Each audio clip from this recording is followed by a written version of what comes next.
A Pac-12 South title battle on the hill, but everybody's talking about Jack Tuttle. JP Chunga, Mitch Harper, Pac-12 Panic Room, plus BYU, plus USU, plus Weber.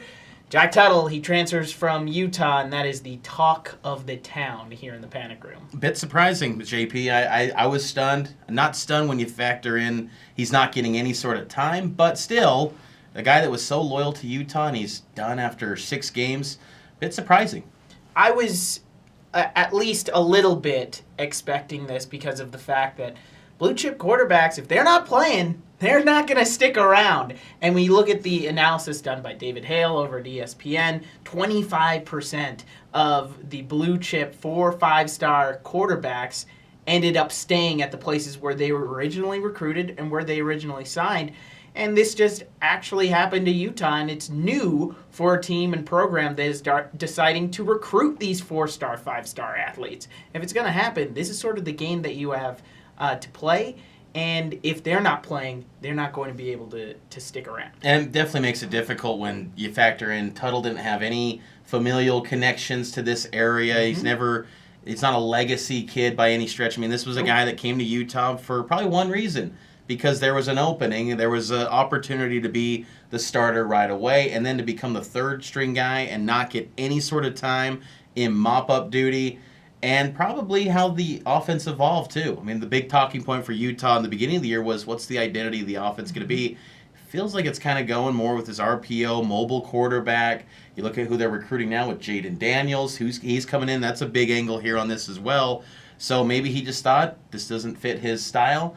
And then also the fact that he's not getting any sort of opportunity this year, he's out, he's gone, and it's going to be fascinating to see where he ends up and what. Because the thing is that he's going to have to sit out a year, redshirt. He's not going to play till 2020. I mean, Troy Taylor would have, or excuse me, Tyler Huntley would have been gone after 2020 as well. So it's kind of interesting timing, but still, it speaks to this is blue chip quarterbacks, like you said. The stats don't lie. These guys are balanced, and especially Elite 11 quarterbacks. If you don't play them right away, they're going to be gone. We discussed this with Zach Wilson, Tanner Mangum, how quarterbacking is like playing the violin. You played the clarinet growing up. You pour so much money into these quarterbacks, you want to see a return on your investment. And if you're a parent, if you're an outside influencer, you want to see them play. Jack Tuttle wasn't playing on the hill. Jaden Daniels coming in. It's crucial that Utah gets that guy because you need to restore the coffers when Tyler Huntley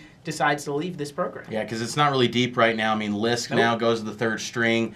Shelley looks okay. I mean, it's second string, but really does the Utah fans feel like he can go in and win a ball game in the Pac-12 conference, especially with this tough schedule? I don't think so. So, yeah, it's definitely very thin right now, and Jaden Daniels becomes really imperative for Utah to pick up in the 2019 class. And then you can spin the whole angles of, Zach Wilson, and man, they lost out on getting Zach Wilson because he would have definitely went to Utah had he been given a scholarship offer. Cameron Cooper, who went to Washington State, he's behind Gardner Minshew. He might be the next guy next year up on the Palouse. So Utah missed out on some guys because of their loyalty to Tuttle. And I think that's what makes this even sting more. Because, yeah, he didn't play a snap. This isn't necessarily impacting the on-field production, but I think the future and the missed opportunities, I think that's what makes it a little bit tough for Utah fans right now. Cruton never stops in college football, and that's why we love it. But looking at the games and on the field, the Pac-12 South race continues with another big game.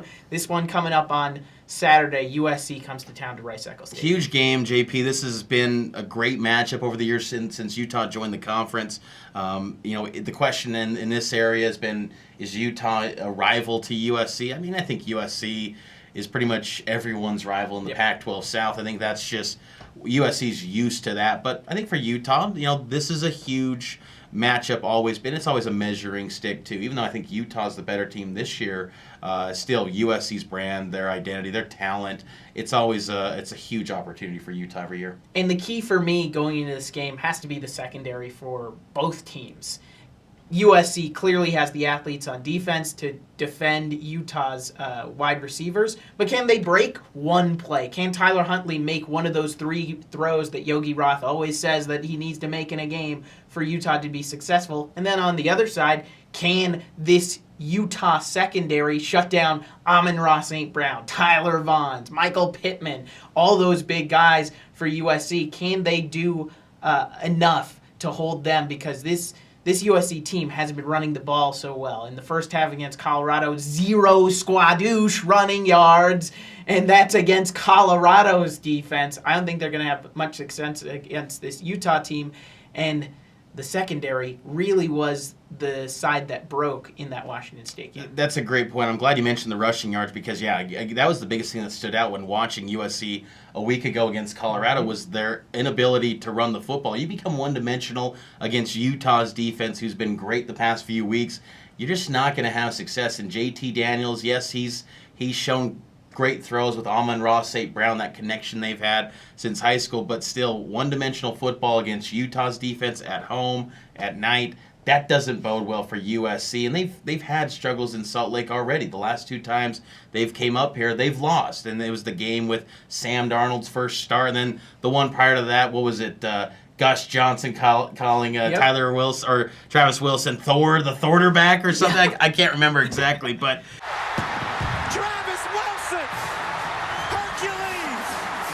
I mean, that's what's been going on the last 2 visits here, and that just doesn't bode well. And I think that's what's concerning for USC is that inability to have success on the ground against Utah's front seven. That just doesn't bode well. Tim Patrick putting Adoree Jackson on skates. It's a really budding rivalry between Utah and USC. Quickly through the rest of the Pac-12 games as we look at Oregon and Wazoo. Huge game for the North, determining who that winner is going to be. And College Game Day going to the Palouse for the first time ever.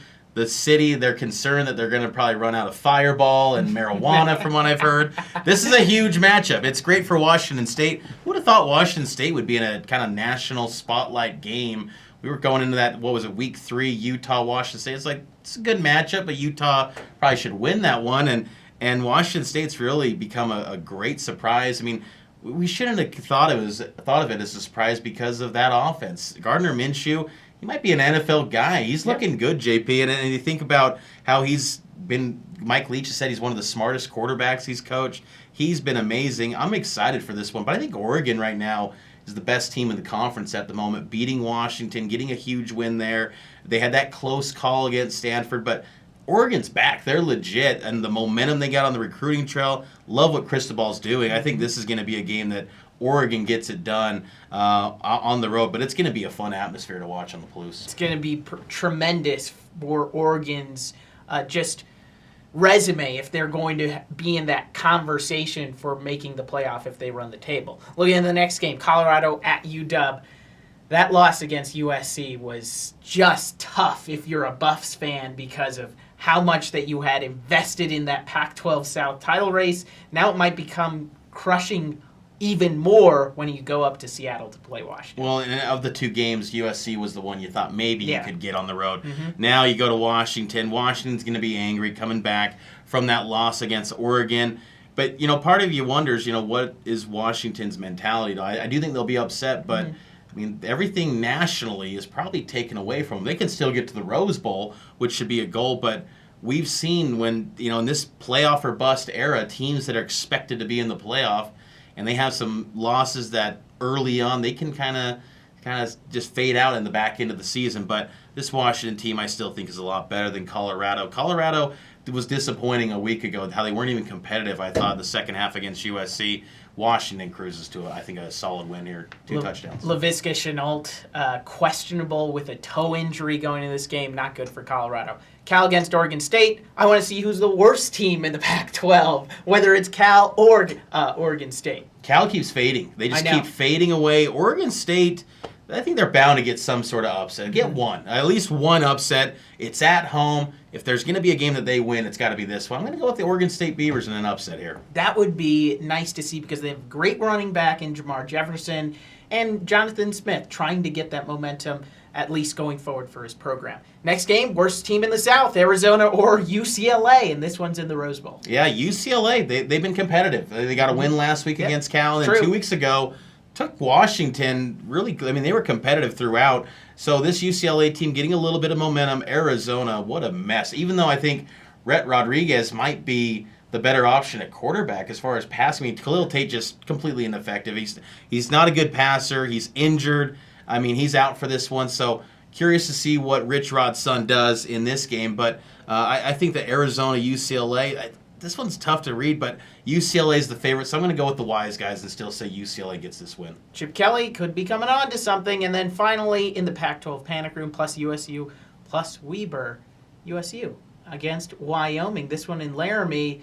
I expected a lot going for the Pokes coming into this season because of how great that defense would be, but not so much now. USU is going to roll. Yeah, ever since week 0, they had that dominating performance against New Mexico State. We thought, Wyoming might be something good. They might still be a good team without Josh Allen, but no, that's not the case. Utah State feels like they just wake up and put up 40 points. It's a really good offense at Utah State. I mean, I think this offense could put up points on anyone out in the West. I think in the Pac-12, I mean, they are that good. Utah, and what's the intrigue here is, some bowl forecasts have Utah State, Utah maybe in a Vegas bowl. That would be, that would be amazing. Oh, the storylines going forward for this season in college football. That does it for us here in the Pac-12 Panic Room, plus BYU, plus USU, plus Weber. For Mitch Harper, I'm JP Chunga. Till next time, bye for now.